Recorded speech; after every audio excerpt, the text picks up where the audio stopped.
Our theme song, O Shepherd Divine.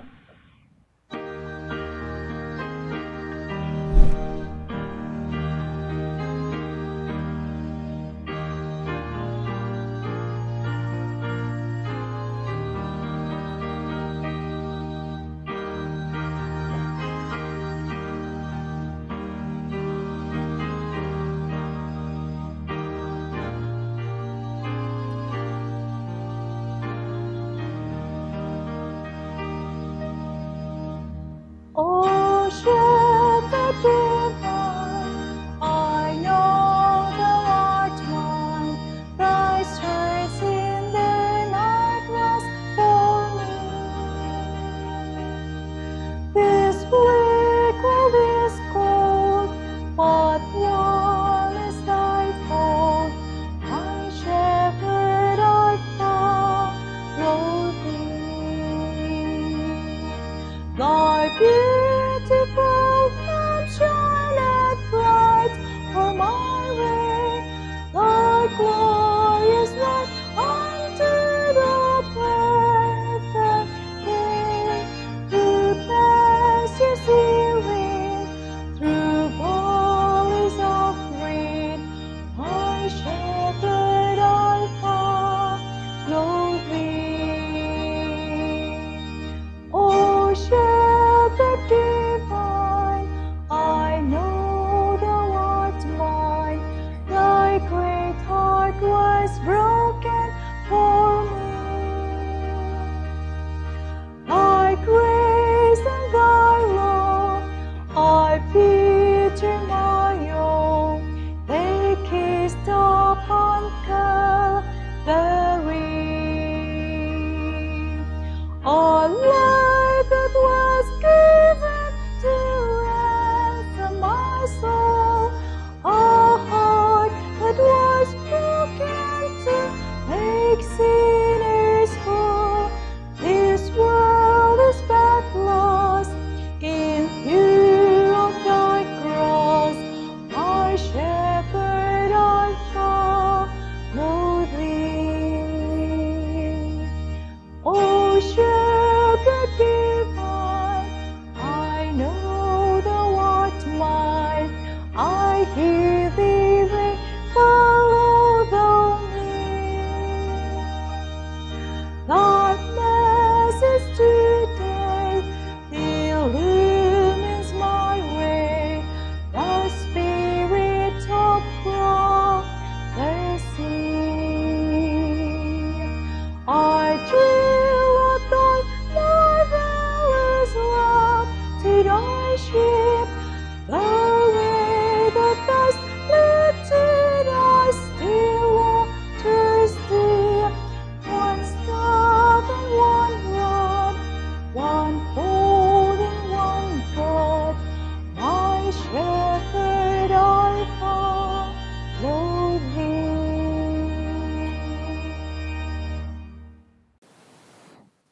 Magandang gabi muli sa inyo mga kapatid, mga kaibigan. Kumusta kayo? I hope na kayo ay nasa mabuting kalagayan lagi sa magitan ng biyaya ng Diyos. Payayatin nga kakabsat, ken gagayem, sapay kumanga ni Apo Diyos, ket ken kanayon nga adda nga mangit ited ti bendisyon kada kayo, ket iti daytoy nga oras ti rabii, patcheck nga baban ti parabor na tintay pa nagtultuloy nga gadal iti sa una, may papan iti napateg nga suheto, may papan ti salunat, ket agbalin nga makapangayangay iti tunggal maysa kada tayo.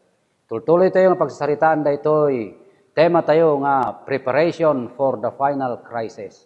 Panagsagsagana iti maudi nga panubok iti panagbiag, dagiti krisis, rigrigat, saksakit, bisbisin, kinda dumapay, nga aramiden ti kabusor. Tapno inton umay dagitoy, ket nakasagana tayo, awan to ti mabalintay ito nga pagbutngan. Tapay, ngamin itapay laeng, may saganan dagiti panagbiag tayo. So nga, niya po Diyos, timang bendisyon, itintay panagtuloy nga agadal. Ngam sakbay nga agadal tayo kakabsat, agkararag tayo. Iti daytoy nga oras ti rabii na indaklan unay nga Dios. Sapay kadi nga babaen ti Espiritu Santo, dakay kadi ti agsao kada kami, ket ti ingkam pagadalan, tulungan da kami kadi nga maaramid daytoy iti panagbiag mi. Tapno iti kasta ket agbalin kami nga nasalsalunat a makipagna kada kayo, may sagana nga makipagtrabaho, ken may sagana para iti pannakaisalakan, ta dinawat mi amin dagitoy tinagan ni Apo mi Jesus. Amen. Ala kakabsat, ti pagadalan tayo tata, ket maysa kadagiti tema nga importante laonay. Amin dagiti pagsasaritaan tayo importante nga maysa kadagiti kaimportansyan ket isu dayjay maipapan no kasano nga aywanan tayo ti salunat tayo.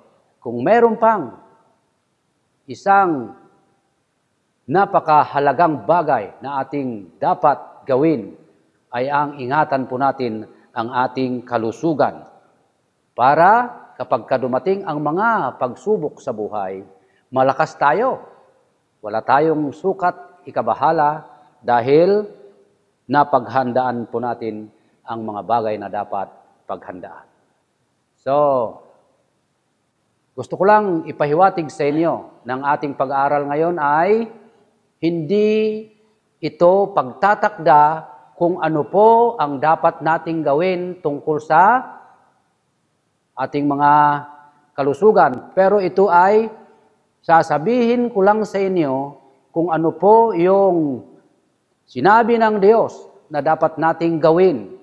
Kung ito'y nakakalugod sa inyo, dapat nating sundin. Pero sabi ko nga sa inyo, hindi ito pagtatakda kung ano po ang dapat ninyong gawin. Ang gagawin lang natin ngayon ay pag-aralan kung ano po ang kalooban ng Diyos. Bakit po? Kasi health reform message is part of God's plan. Plano kasi ng Diyos ito.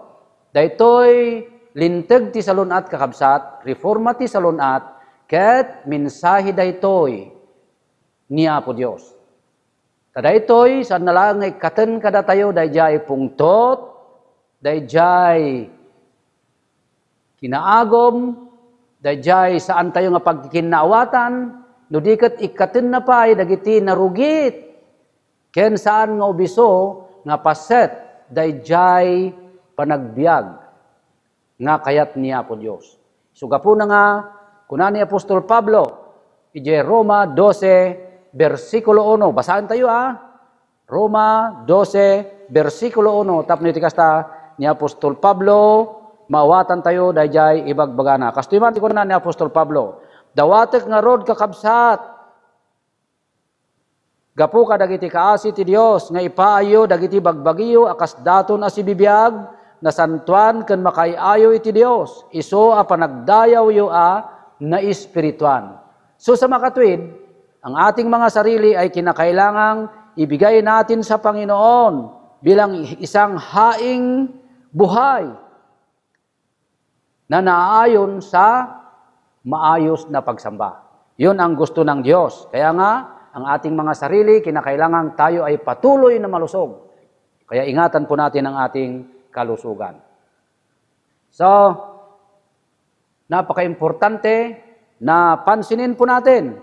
Ulitin ko, hindi po tayo nagtatakda kung ano po ang dapat ninyong gawin sa inyong pag-aalaga sa inyong katawan. Hindi ko itatakda sa inyo kung ano ang kakainin ninyo.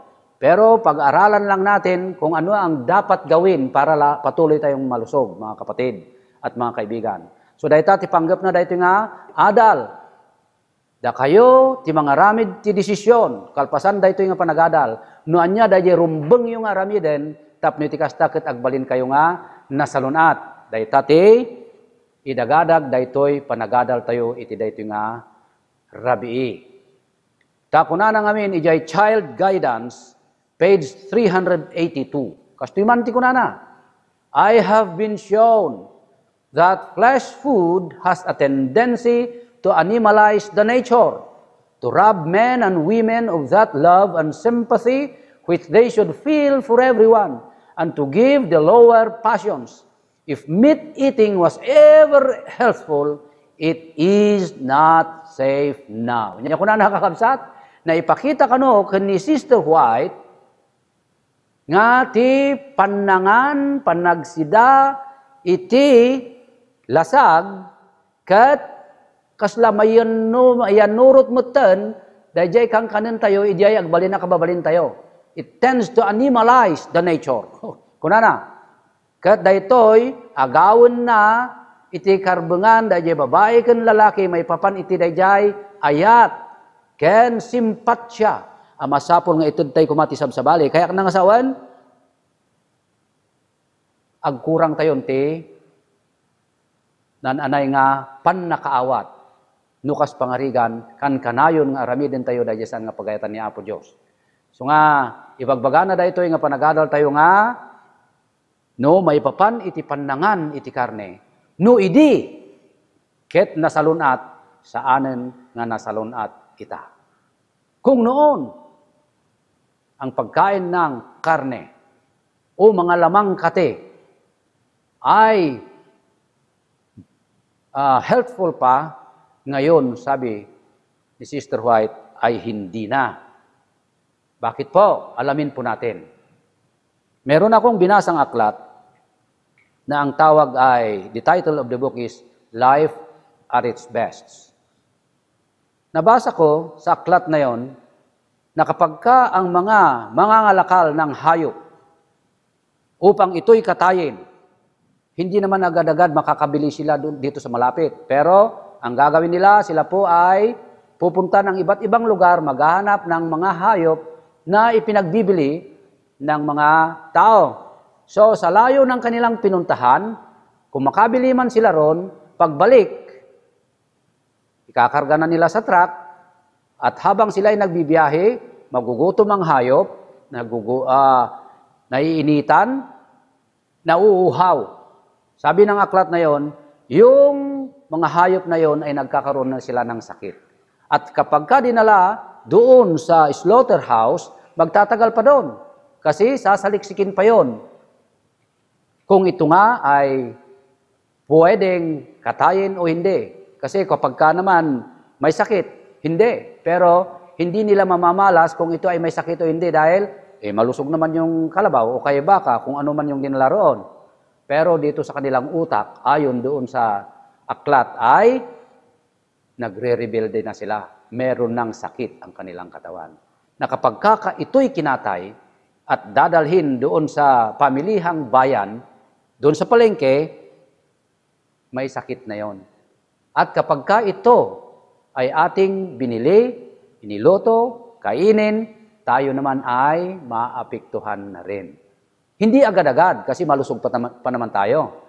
Iso nga, dumteng to ti tiyempo nga datayo ket kumapsot ag sakit. Apay, resulta dayjay kinnan tayo nga, unusinda tayo nga, animal nga addan sakit na. So nga ibagbaga na, ni Sister White, no, ti pannangan ti karne, ket nasalunat idi, saanen nga nasalunat kita. Tapay, kunana, cancers, tumors, and pulmonary diseases are largely caused by meat eating. Counsels on Health, page 133. Nya kunana ulitet, cancers, tumors, and pulmonary diseases are largely caused by meat eating. Ada gayam ti kadakkelan nga paggapuan ti sakit kakabsat nga daytoy cancer, tumor, ken pulmonary diseases.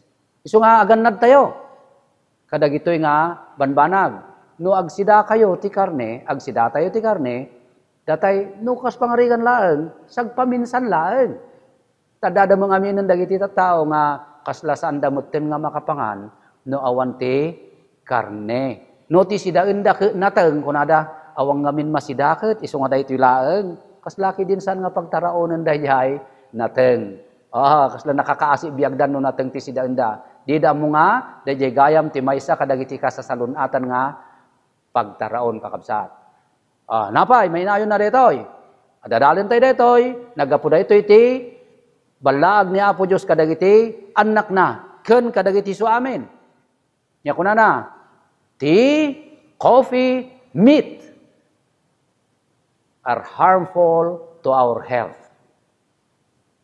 Iso nga masapul nga, kunana, we have to discard all this. Masapul nga ikatintay amin dagitoy. Ininot, kakabsat. Ininot. So nga kunana, ijay Councils on Health 283. There are many who spend their money for that which is not of bread. For tea, coffee, the large use of flesh meats. All of this produce their sure results in painful affliction. Nga kunana kakabsat, dagitoy nga intay pagduyusan nga inuman ken sidaan ket parnuayen da kada tayo ti sigurado nga nasakit a pagbanagan. Painful affliction. Sana ko na nga ituloy. Many animals have been butchered. Nakadado kanon dagiti animal nga na parte when their blood was in high state of fever, apparently boiling with madness.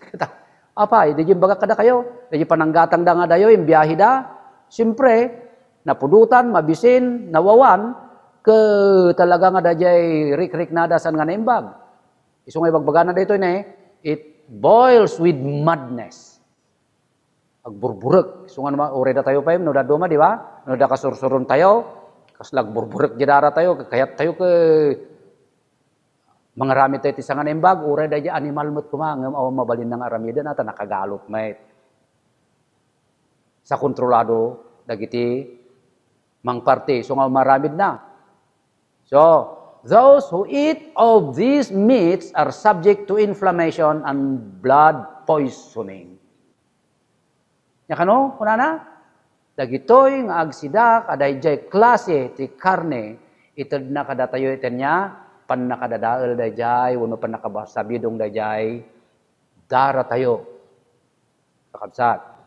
Some have distressing spasms, some have great distress of the bowels. Nudaduma, narigat payagibleng ata awang mo tente, fiber nga impaunag tayo. Agsakit ti tiyan, mariribukan, tapay, ay ke narigat ti tao nga saan nga makaiblag. Narigat ti tao nga agsakit dagiti muscles na, makapadukot dayta. Isu nga, ibagbaga na dayto adal tayo, nga numabalbalin, ikatin tayon, ti, unuin inutin tayon, ti mangiliklik, ti panangan kadagitoy, nga laslasag. Ken, panangidyan kada tayo, ti inom, iti dayjay, kunana, ti coffee. Ken, dadumapay nga, makadadael nga inumen. Dayta ti balakad. Anya pa iti maysa kadagiti rason, na masapol nga ikatin tayo, numabalbalin, ti panangan, kaniinom kadagiti, makadadaal. Kunana, jay Councils on Health 471. It is happening nowadays, dahil tinakakalkalda nga banag, it is happening nowadays that animal food is being discarded by many besides Seventh-day Adventist. Anya kunana, mapaspasama kan kadagito yung aldaw. Kadagiti tsumpo tayo. Nga, ti panangan panagsida kadagiti lasag kat ididyanan dagiti sabsabali. Malaksid dagiti sabadista. Allah, datayo pa iti akin mensahe iti daytoy. Datayo pa iti maudi nga mangikurri kakabsat. Tayo pa ang pinagsabihan ng Diyos ng pabalitang ito tungkol sa kalusugan. Pero tayo pa rin ang nahuhuli. Nauna pa ang mga iba. Nakakalungkot isipin. At ipagpapatuloy ko ang sinabi ng propeta, animals are becoming more and more diseased. And it will not be long until animal food will be discarded by many besides Seventh-day Adventists. Anyaki din na yan. So tayo magising. Nauna na yung iba. Dapat tayo na ang sumunod. Dapat tayo ang sinusundan, pero hindi. Tayo na ang sumusunod. Bakit po? Nakita na nila ang hindi magandang dulot nito, pero tayo ay hindi sumusunod, mga kapatid ko. Pagpapatuloy natin, ano ba ang rason kung bakit kinakailangang iwasan na po natin ito kung maari? It is the Lord's means for lessening suffering and for purifying His church. Iso dahito iti pamayan tapni ti kastaket mabawasan dayjay panagsagaba tayo kadagiti ut-ut ken maysa kadagiti pamayan tapni ti kastaket madalusan ti iglesia ni Apo Dios. Councils and Diet, page 77, kunana. The work of health reform is the Lord's means for lessening suffering in our world and for purifying His church. Teach the people that they can act as God's helping hand by cooperating with the master worker in restoring physical and spiritual health. Kunana, makimay-may satay kuma, iti dayjay na ilangitan nga trabahador. Sino dito yung nailangitan nga trabahador? Imay, dito yung rabaw ti daga kakabsat, tapno iti kastakit, ipakita na kadatayo, dayjay umiso, apan nagna. So makita tayo ito no madamdama. No kasano tinaramid, dayjay na ilangitan, nga master tayo ni Apo Isus. So nga ibagbaga na ditoy, nga daytoy kat, into naramidin tayo daytoy, makita dayjay pagayatan ni Apo Dios. Kadagiti panagbiag, dagiti anak na kitagbalin tayong influensya ng agpay kadagiti sabsabali. So nga da tayo kuman, kakabsat, agmay sa tayo, tutunos tayo. Ininutin tayo, no di tayo man kabailan nga biglaan. So, gradual da ito. Unti-unti ang pag-alis po natin sa mga bagay na ito. Kaya nga, tingnan po natin ngayon ang importansya o kahalagahan ng pagtatagumpay ng ating Panginoong Jesus tungkol po sa pagkain. Okay? Christ knows the danger of indulgence of appetite. Alam ng Panginoon ang panganib ng alin po? Yung ating gana sa pagkain. Alam na alam niya. Bakit po? Kasi siya mismo, pagkatapos ng kanyang baptism, napunta siya sa ilang at nag-ayuno ng 40 days and 40 nights. Sa anong dahilan? Tingnan po natin at basahin anong sabi niya ng confrontation, page 51. Many who profess godliness do not inquire into the reason of Christ's long period of fasting and suffering in the wilderness. Napakarami po sa atin na nagsasabing tayo'y lumalakad sa kabanalan ang hindi nagtatanong kung anong rason kung bakit ang ating Panginoong sa Jesus ay nag-ayuno at naghirap doon sa ilang. His anguish was not so much from the pangs of hunger as from his sense of the fearful result of the indulgence of appetite. Saan nga, tila dingit nakit nakasintro iti dayjay, bisin na. No dikat tinagladingitan na kakabsat, iso dayjay, panagreneg tayo. Iti, may papan iti panangan. Tanakita na ngamin, no daytoy iti pagduyusan ti tao, mayadayo ti tao, iti dayjay dalan ti kinalinteg. He knew that appetite would be man's idol. Kita yun dito, ammo ni Apo Isus. Ngati, yun una ti tao, ket iso dayjay panangan. Iso ti panakajusnan. Iso ti panakajusna. Ngam, into naramidin tayo daytoy kakabsat, ibaga na dito'y nga, it will lead us to forget God and would stand directly in the way of our salvation. Dahito'y kunanakat, iyag na kada tayo ti panakalipat tayo kaniya po Diyos. Kitisupay dahito'y ti agbalin nga laped ti panakaisalakan tayo. So nga, ni Apo Isus, ti muna nga nagbalayagyan na, isudayay nakatinagan da Adan ken ni Eva. Anya ti muna nakatinagan ni Adan ken ni Eva, may papan iti panangan kakabsat ko. Yun po ang unang pagkahulog ng ating mga magulang ay ang tungkol po sa pagkain. So, ito ay tinuturo din naman sa atin ng ating Panginoong Jesus. Kaya nung siya ay pumunta dito sa lupa, yun ang una niyang pinanagumpayan. Dahil alam niya na ito ay lubhang halaga. Ano pa po ang dapat nating malaman kung bakit nagtagumpay ang ating Panginoong Jesus? Appetite was first Jesus' test. Nabanggit ko na ang unang pagsubok sa ating Panginoon ay ang pananagumpay niya tungkol sa pagkain. Ang sabi ng health reformer, August 1875, Christ knew that in order to successfully carry forward the plan of salvation, He must commence the work of redeeming man just where the ruin began. Alam ng ating Panginoon na ang pagtatagumpay ay kinakailangang umpisahan niya kung saan unang nahulog ang tao. Just where the ruin began. Ano po? Adam fell by indulgence of appetite. Nakita nila, masarap yung bunga na sinabi ng Diyos na huwag kainin,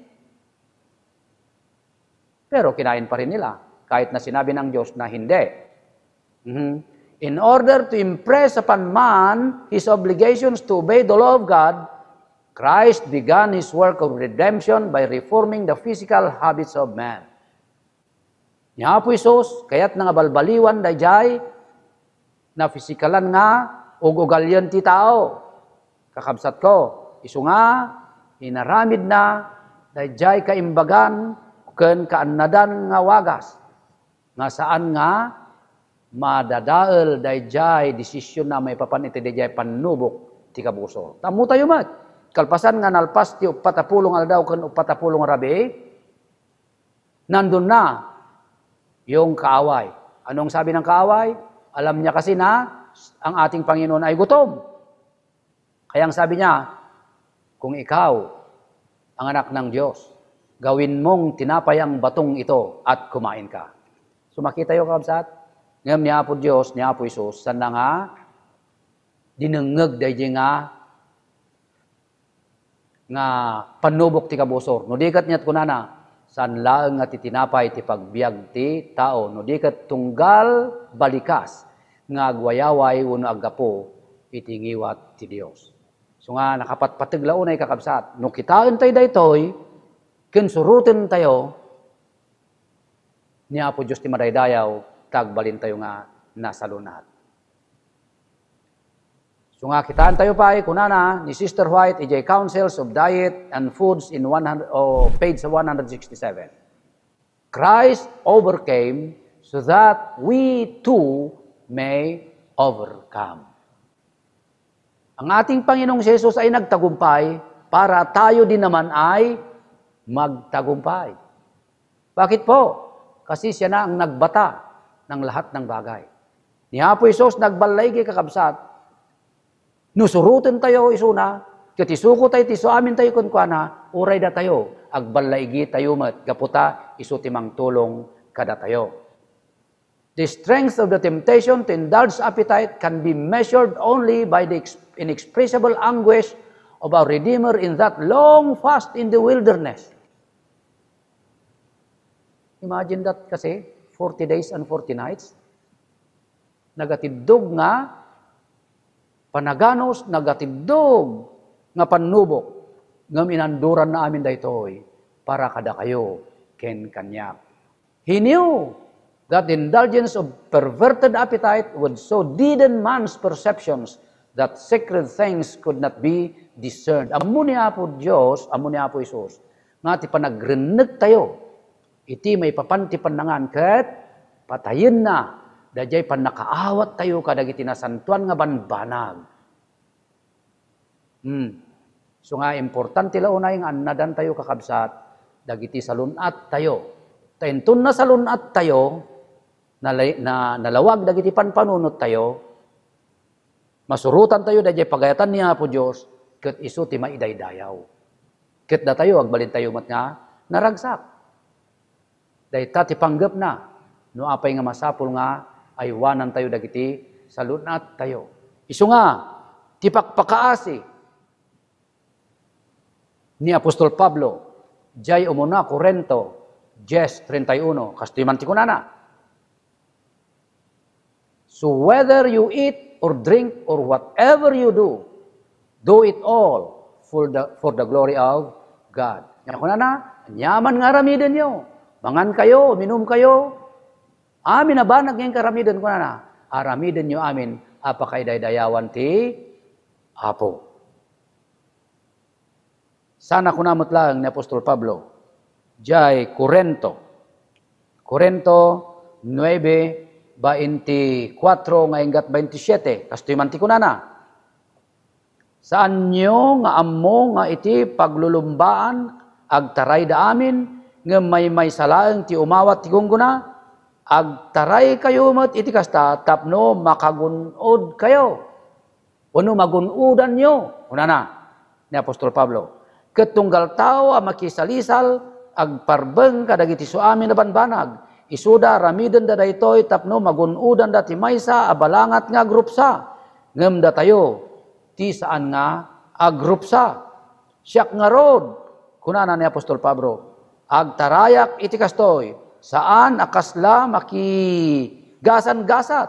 Tati panakidangadang ko saan akasla makikabil iti angin. Verse 27. Kastimanti kunana. Ngem gubgubatek ti bagi. Gubgubatek ti bagi. Ket iturayak. Dilaket ta idinto akinas kasabaak dagiti sabsabali mapagtalawak tumet. Kaya ang pakiusap ni Apostol Pablo, kinakailangan tayo'y tumakbo. Para hindi naman nakakabigla, kinakailangan tayo'y lumakad ayon sa kalooban ng Diyos. Yung ating pinag-aralan ngayon dito, unti-unti mga kapatid, ipanalangin natin na kinakailangan ang lahat ng ito ay maalis na sa atin. Ang alin po? Drinks that are harmful. Those things, dagiti banbanag, nga intay kang kanen, nga makadadael, liklikan tayon, inot, kakabsat. Tapno iti kastakit agbalintay nga nasalunat, nga mga ramid iti pagayatan ni Apo Diyos.